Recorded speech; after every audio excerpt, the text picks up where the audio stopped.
एक बात बताऊं, ठाकुर जी ने नाखून की अंगुली के नाखून पर गिरिराज जी और एक नाखून के ऊपर पूरे गिरिराज जी मस्त होकर खड़े, पूरे व्रज की रक्षा हो।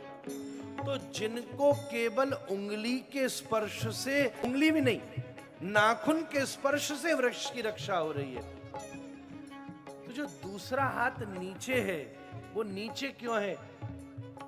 हाथ पकड़ने के लिए ठाकुर जी ने नीचे रखा है। जिन रसिक वैष्णवों का हाथ पकड़ा हुआ है ठाकुर जी ने, उनका क्या होगा महाराज? जब केवल नाखून के स्पर्श से 84 कोस ब्रजमंडल की रक्षा हो गई, तो जिनका हाथ थामा है उनका क्या हो, उसकी कोई तुलना नहीं कर सकती। हमसे किसी ने पूछा आपके राधा रमन जी बंसी क्यों नहीं पकड़ते?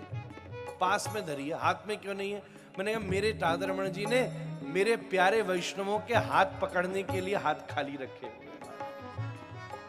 आवे तो सही कोई